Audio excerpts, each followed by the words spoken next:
मित्रांनो नमस्कार। बातमी येते थेट धाराशिव जिल्ह्यातून।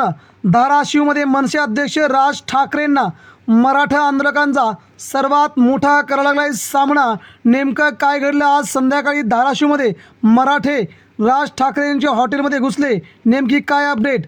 मनसे अध्यक्ष राज ठाकरे मुक्कामी असलेल्या हॉटेलमध्ये मराठा आंदोलक शिरले आहेत। त्यांनी ठिय्या मांडून जोरदार आता घोषणाबाजीला सुरुवात केली आहे।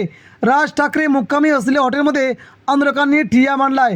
राज ठाकरेंचा महाराष्ट्र दौरा सुरू आहे। या दौऱ्यासाठी ते धाराशिवमधील एका हॉटेलमध्ये मुक्कामी थांबले आहेत। यावेळी मराठा आंदोलकांनी मनोज जरांगे पाटील तुम आगे बढ़ो, हम तुम्हारे साथ है अशा घोषणा दिल्या। नेमकं काय घडलं होतं? राज ठाकरेंनी दुपारी सांगितलं होतं की महाराष्ट्रात कुणालाही आरक्षणाची गरज नाही। त्यावेळेस मराठा समाजाचे कार्यकर्ते आता त्यांनी राज ठाकरेंना जाब विचारण्याचा प्रयत्न केला।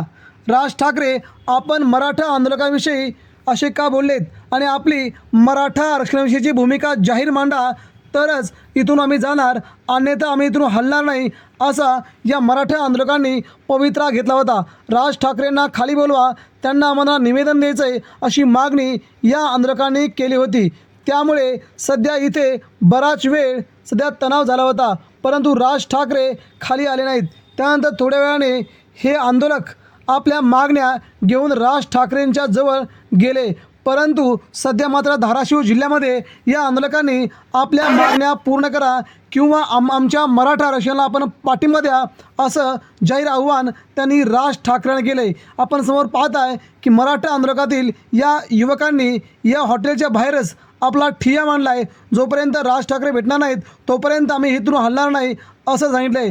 त्यामुळे राज ठाकरेंना आपली मराठा आंदोलकांविषयीची भूमिका स्पष्ट करावी लागेल, अन्यथा आम्ही इथून जाऊ देणार नाही असा इशारा या आंदोलकांनी केला आहे। धन्यवाद।